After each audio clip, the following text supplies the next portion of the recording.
It's beautiful. Thank you. Oh, we're taking a picture? We're taking a picture. We're taking a picture. You got to get close. Thank you. Well done. Thank you, Frank. Yes, thank you.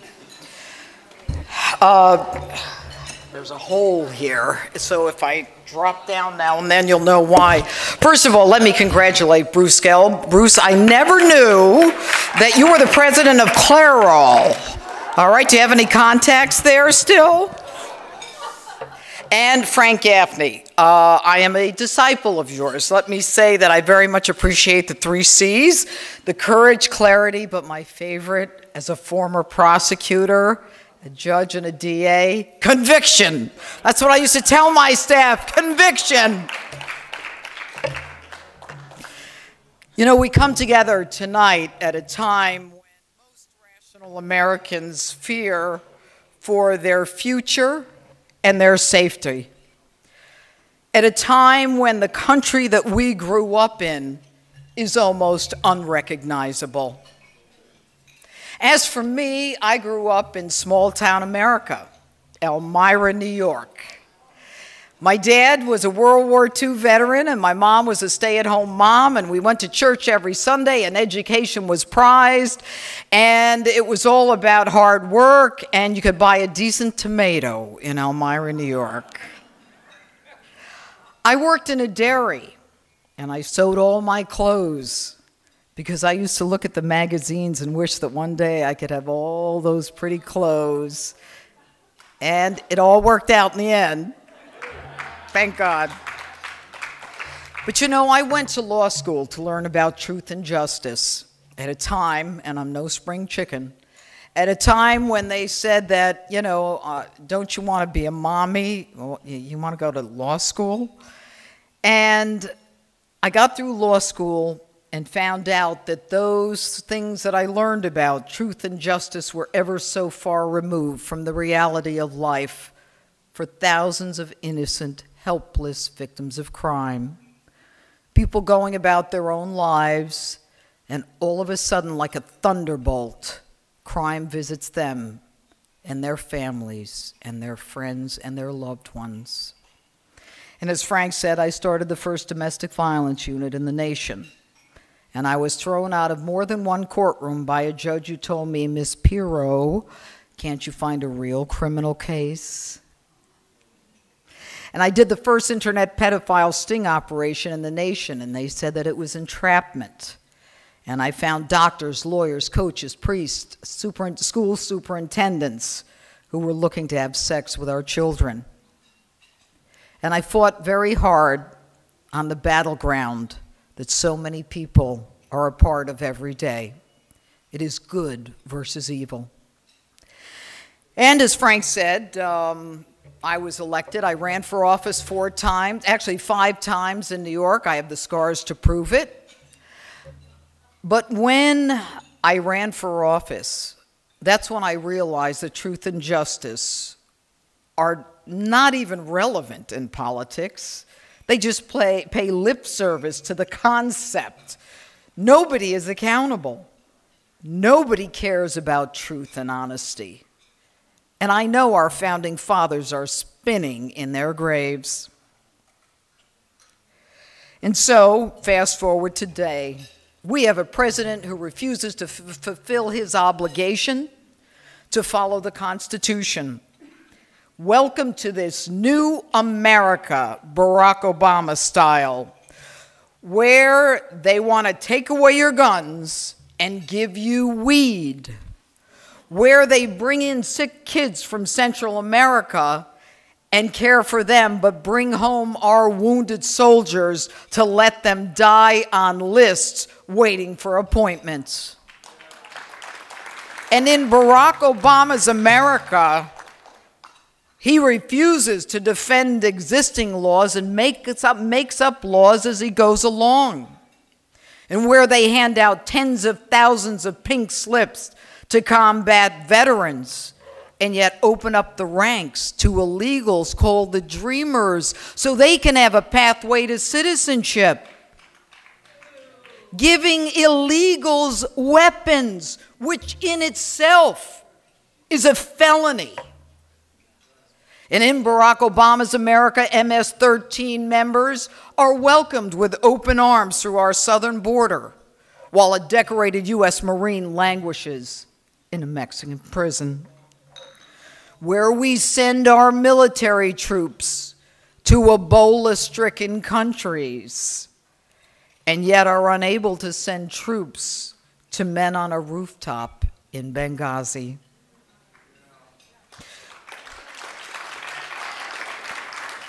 And where our president reduces our military to pre-World War II levels and is proud of it, while China and Russia ramp up theirs. And where our airports are open to anyone who might be carrying Ebola, and yet we have no real protections for the nurses who care for the people who come here to be treated for Ebola. I hate to say it, but this country doesn't mean what it says anymore. This country, when it says that ISIS, the Islamic State of Iraq and Syria, is not Islamic and is not a state, I feel like I'm in the middle of a cartoon. Words are removed from our lexicon. Words like jihad, words like Islamic extremists, because we don't want them to think that we're angry with them, or because we don't want them angry at us. You know, Mike Morrell, I hate to say it, head of the CIA when they threw Petraeus out, and shame on them for that one. Mike Morrell says he didn't want to use the word Islamic in front of extremists because he didn't want to make them angry, as if they weren't angry enough. As if they didn't try to kill us on the USS Cole and the World Trade Center and the Pentagon and everywhere else. Are we stupid? In this administration, in this America, you lie under oath. In my courtroom, it was perjury. In this country, you get rewarded, you get a promotion, and nothing happens. Shame on them. The IRS targets conservatives with drastic financial repercussions and gives bonuses to their people who waste tens of millions of dollars on conferences for themselves where they buy porn and they stay in presidential suites. No accountability. And the president, in a nation founded on Judeo-Christian ethics, says that the future must not belong to those who slander the Prophet of Islam. A president who stands idly by while Christians are massacred and children's heads are being put on sticks in the Middle East, and all evidence of Christianity is being destroyed in the Middle East. This is a president that you have to wonder what his agenda is. I don't like saying this. I was raised to respect authority. I went to Catholic schools. I understood what it meant to respect people and respect the law. My life has been the law. This is an America that has to change. And the only way that's going to happen is if we continue on the mission, like the mission that Frank Gaffney and Barbara Winston, who I love to death, have educated me about, and the mission that we all need to continue. I go around this country. I was in Idaho, I was in Utah, I was in Louisiana, all in the last 7 days, I think. Most of America thinks the way we think. And don't let the fact that we're in New York City make you feel that you're not a part of the majority. But what is happening in this country is that this president is intentionally changing the demographics so that the way we live and the moral core that we have will no longer be represented in this country. It is an intentional act.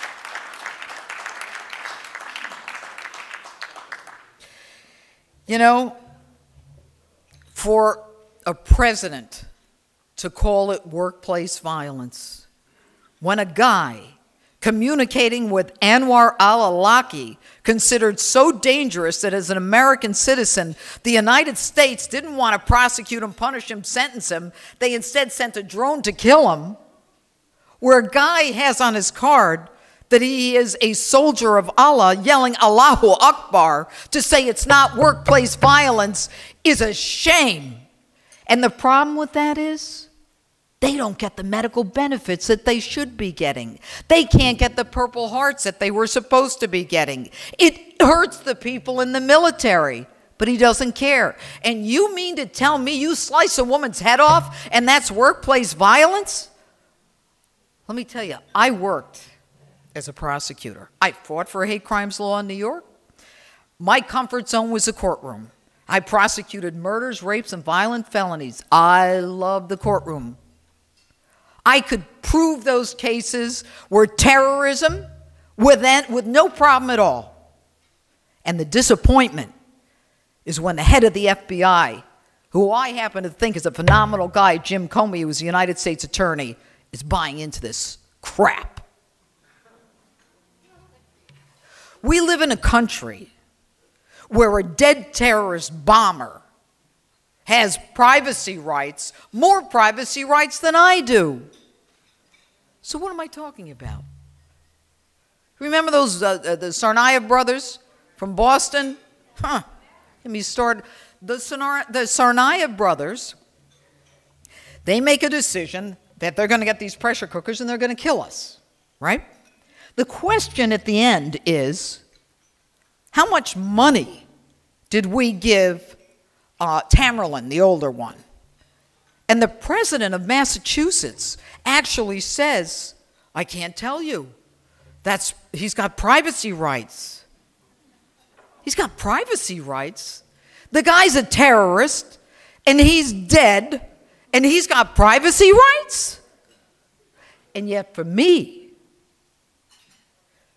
the newspapers can put in my name and address in the newspaper and an interactive map on the internet to say how you get to my house.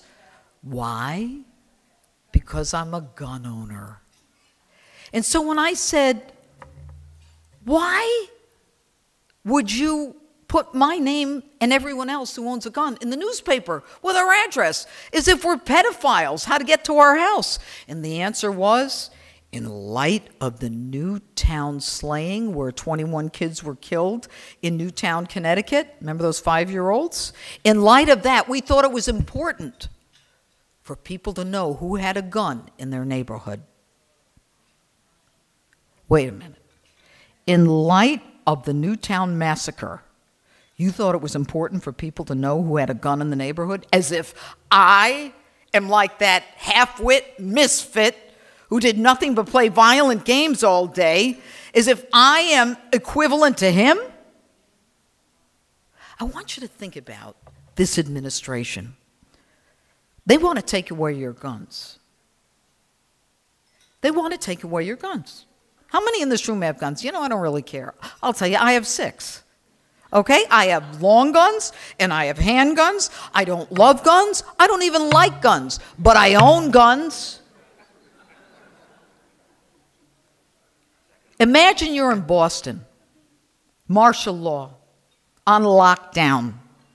You've got the state police, the county police, the local police, the ATF, the FBI, everybody and his mother, and law enforcement is looking for the younger Tsarnaev brother. That's Dzhokhar. Dzhokhar is now in a residential area. Imagine you hear someone outside and you call 911 and you say, you know what, there's a burglar outside. Not a chance in hell that they're going to send a car to your burglary. When in reality, Dzhokhar was in the residential neighborhood in a boat. So, if you think this through, you call 911, no one's showing, everybody's focused in another part of town, you're on your own. You've only got yourself to protect you and defend you. And you want to take away my gun? You want to tell me what kind of gun I can have? And how big my clip should be? And how many bullets I can put in my clip? You want to tell me when it's safe for me? When I'm the only one out there who's going to defend myself? These people and their sanctimonious, politically incorrect, condescending approach to Americans, to the Constitution, and to the national right that we have no right to control our lives.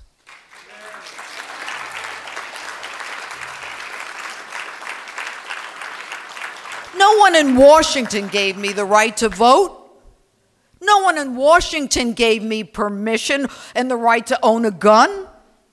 My right to own a gun is a natural right. It is a God-given right. And try as they might, they're not going to take my gun from me. And you go to the southern part of this country, and I'll tell you where, and it makes the hairs on the back of my neck go up, and it gives me goosebumps. You remember that guy Bundy? With the cattle ranch? I know I'm over my 12 minutes. I'm almost done. The cattle ranch. Remember, they're going to move the cattle because of the turtles. And then they actually were arresting the cattle. They were arresting them. I didn't know if they were going to deport them. I mean, hell, we're bringing in the Mexicans and the Central Americans, but we're going to deport the cattle. That's with helicopters. Really? Is that what you said? So, you know why they wanted to move the cattle? Do you know why?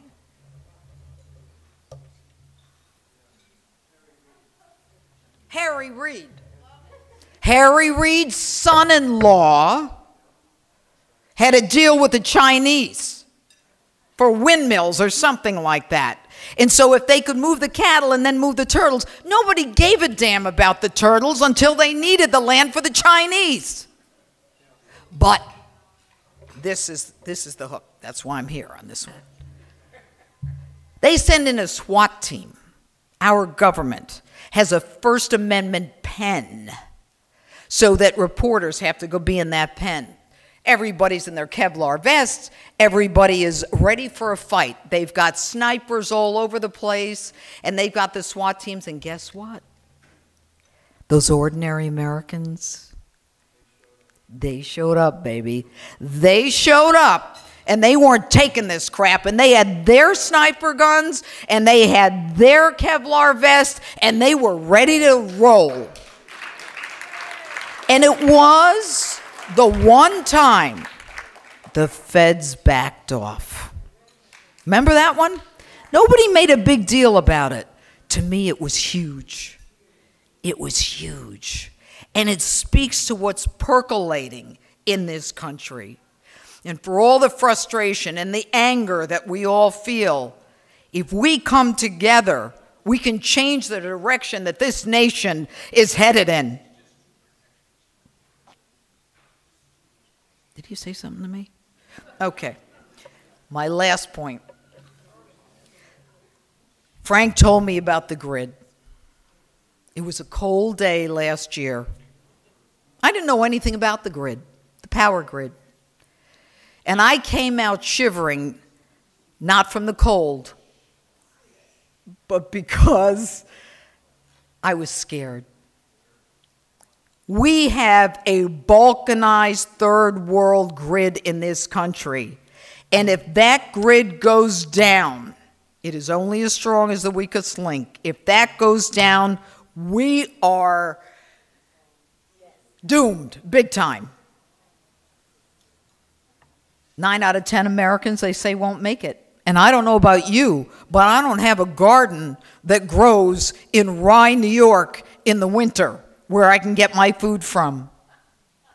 The only thing that I can imagine is, I live in a big house. I'm in the dark. My kids live in Manhattan. The grid goes down. I can't communicate with them. I can't get food. My refrigerator doesn't work. If someone's on dialysis, kiss them goodbye. We're not going to make it. And nobody cares. Few people care. Frank cares. I'll tell you who doesn't care. Mary Landrieu doesn't care. And I go to Louisiana as often as I can to tell them she could care less about the assault on that San Jose substation, where 17 transformers were shot out military style in 20 minutes. And there was no recording of it. There's no video of it. They had to take some concrete top off a vault and cut the fiber optic cables. Really? And the FBI calls it criminal trespass. As if Bubba and his pals, after a few beers, said, let's go shoot out a few transformers with some AK-47s. Our government is not dealing with this. And I'll tell you why. It's about greed. It's about the fact that you've got this NERC, which is the North American Energy Regulatory Commission, that doesn't regulate anything but the pocketbooks of the people in Washington. And FERC is not much better. This is where we have to stand up, because Al-Qaeda took out the grid in Yemen. And when Mary Landrieu had her hearing, supposedly to protect us, she just wanted to know how the information got out. I know, I sat there. I flew to D.C. just for this. They didn't care that the grid, they said, they brought in a few guys and they said, how's the grid, is it okay? Oh, Senator, the grid's okay now. P.S., fast forward a few months, that San Jose power station, the PG&E said they were investing $100 million in so that it could never be penetrated again, was penetrated. There was some kind of burglary. They got right through the fence. They cut it. They didn't have it on video. They don't know who did it. They're still looking for them. These are dry runs, folks. They want to kill us. They want to destroy our way of life. And we are very vulnerable to that. I'm going to end with a thought, and I know that Rabbi Spiro, who's an old friend, reminded me of my days when I was prosecuting and fighting. And I always followed the words of Elie Wiesel, who is one of my heroes. To do nothing helps the victim, helps the abuser, never the victim. Silence encourages the tormentor and never the tormented.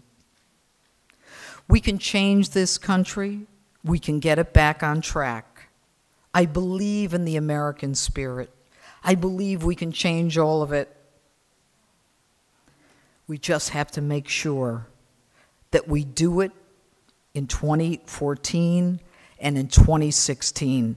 Otherwise, folks, it doesn't matter if the grid goes down. Thank you, Frank. Thank you, and God bless you.